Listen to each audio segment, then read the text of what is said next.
Burada bunlar kurtulsa yeter yani. Fıstığın şu anda sakızı bile ilaçtır, ilaç. Ya tabii canım fıstık. Ne demek ya?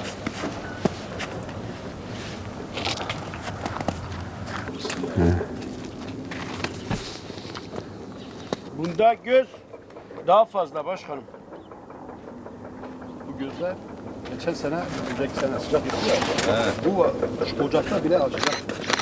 İşte hava bunları aldatıyor ya.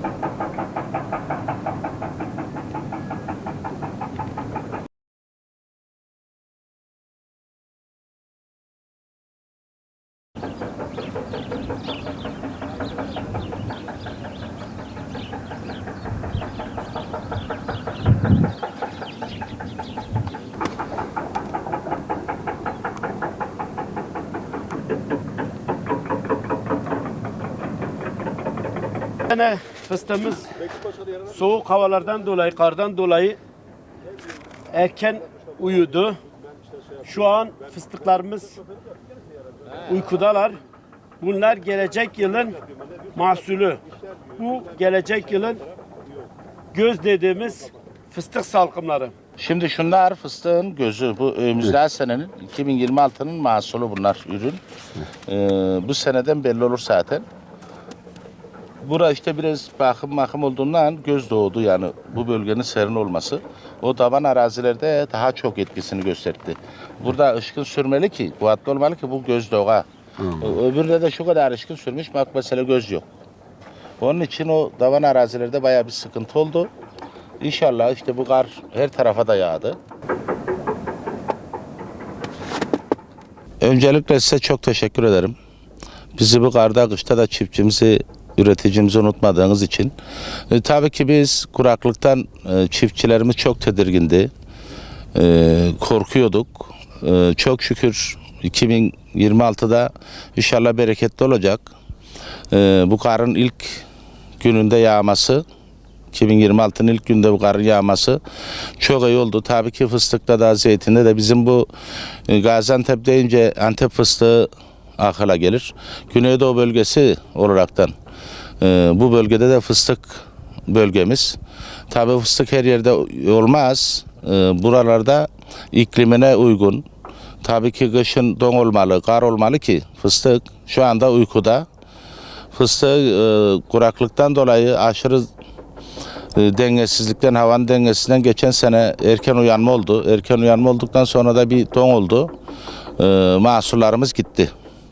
İnşallah şu anda havanın soğuk gitmesi, işte don olması, karın olması, yağışın olması, fıstığa olsun, bağ olsun, ondan sonra zeytin olsun tüm tarıma çok faydalı oldu. Eski adamlar derdi ki işte kar yılı var yılı derdi. İnşallah bu karın da daha devamını bekliyor. Daha iyi olur. Çiftçi üretmeli. Geçen sene çok haşerat oldu. Sürekli ilaca yüklendi çiftçilerimiz. Tabii ki bu ilaç da sürekli çiftçiye maliyet getirdi. İnşallah bu sene hem o maliyet azalır. Çok ilaç atmanın da bir gereği de yok. Kontrol edip biz şireli zenk derik, beyaz sinek.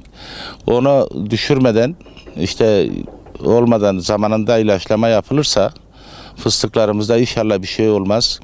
Geçen sene biraz mahsul vardı. Çok azdı. Hatta bu sene var yılı da çok yerlerde göz yok. Hani fıstık işlemedi. Tabanda darbuz olmadığından yetişemedi. Bu sene olanlar da geçen seneki olan fıstığımızda da randıman yokturdu. Niye? Kuraklıktan artık fıstık baş göstermeye başladı. Yani kuraklığın etkisi görünmeye başladıydı. İnşallah yağışımız olur. Bundan sonra daha kar devam ederse inşallah eski duruma da geri geliriz. Çiftçilerimize bol kazanç diliyorum. Bereketli bir yıl olmasını temenni ediyor inşallah. Onun için bu hububata da çok faydalı kar. Tabii karın altında suyu yere emdiği için o da çok faydalı. İnşallah iyi olur. Yani gerçekten biz Türkiye'de burada Gaziantep'teyiz. 1 kilo fıstık alamayan vatandaşlarımız var. Niye? Fıstık hasat zamanı çiftçinin elinden ucuz alıp marketlerde hakikaten de çok yüksek satılıyor. Yani kendi halkımız, kendi vatandaşımızdan fıstık alamayan bir sürü vatandaşlarımız var. Onun için biz diyor ki yani çiftçi keşke çiftçi kazansa.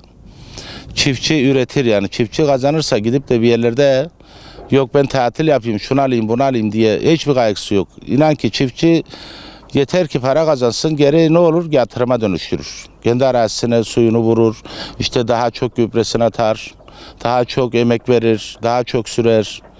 Onun için çiftçiye biz gözetleyip çiftçiye para kazandırmamız lazım. Çiftçi olmazsa çiftçi bu ülkenin temel taşı. Yani her şey ne olursa olsun üretim olacak. Ya elbisen olmayabilir, yırtık olabilir ama aç kimse kalmaz. Bu pandemide de gördük, depremde de görüldü. Mutlaka çiftçinin para kazanması lazım. Bölgesel tarım yapılması lazım. Çiftçiyi doğru dürüst yönlendirmemiz gerekir. Hani tarım ilçe müdürlüklerimiz, ziraat oda başkanlarımız bizim her zaman için çiftçinin yanında olup çiftçiyi doğru yönlendirmemiz gerekir.